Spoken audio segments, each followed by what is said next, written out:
Bago ang 1998, kontrolado pa ng pamahalaan ang pagtakda ng presyo ng imported na petrolyo. Isinaalang-alang ang dollar cost ng pag-import ng krudo at ang palitan ng piso at dolyar sa pagtakda ng presyo ng petrolyo. At ang pagkakaiba sa presyohan, sinasalo ng nakalatag noon na Oil Price Stabilization Fund. Dahil sa regulasyon, ayon sa Philippine Institute for Development Studies, kung may malakihang paggalaw ng world price ng krudo, hindi yan agad-agad lalabas sa lokal na presyohan. At ang pagbabago ng presyo kailangan pang dumaan sa public hearing. May imbalance din sa demand at supply dahil noon, mas hinihikayat ang paggamit ng diesel kaysa gasolina. At walang gaanong kompetisyon dahil kaunti lang ang mga kumpanya ng langis. Nabago yan sa pagpasa ng Republic Act No. 8479 o Downstream Oil Industry Deregulation Act of 1998. Mas kilala sa tawag na Oil Deregulation Act. Kumbaga, dinidikta na ng merkado ang presyo ng petrolyo. May pinagbabasihan ng automatic pricing mechanism na nakadepende sa exchange rate at presyo sa kalakalan sa Singapore. Sa kasalukuyan, yan ay ang Mean of Platts Singapore o MOPS. Inalis din nito ang paghigpit sa pagtatayo ng mga pasilidad, pag-aangkat at pagluluwas ng langis. At ang trabaho ng Oil Industry Management Bureau ng DOE ay bantayan ang presyohan sa lokal at pandaigdigang merkado.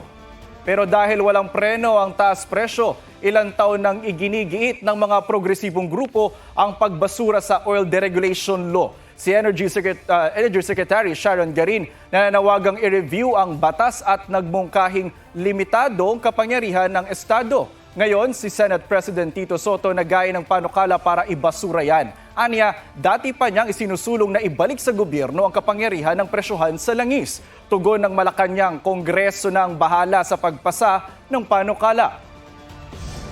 Right now, because wala nang say ang gobyerno, sa ngayon, hindi natin alam magkano ba bili nila.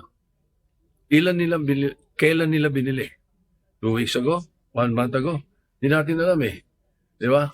Pero kung wala yan, balik sa dati, may pakialam ang gobyerno. Nasa Kongreso na po yan. Kung ano po ang kanilang nasa saloobin, kung ano ang nakikita nilang magiging maganda para sa ating lahat po ng ikagaganda ng bansa, hindi naman po tututulan ng Pangulo.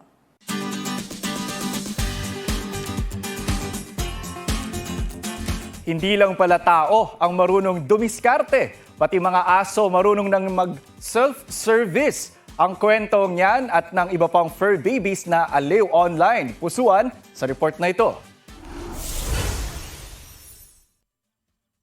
Kagat ng gabi, may nahuli kam na kawatan sa isang bahay sa Dagupan City. Pero mga aspin pala ni Jessa na sina Chow Chow at Mochi. Bedtime na raw kasi at wala pa rin ang kanilang tulugan. Kaya imbes na maghintay, sila na ang kumilos. Ang kumot sa sampayan ay sa isang hinila hanggang sa mission accomplished. At dahil DIY ang peg, mas comfy ang kanilang pagtulog. Sermon naman ang inabot ng mga golden retriever na ito bago matulog. Oh, what time na? 1:57 AM na. 'Di ba?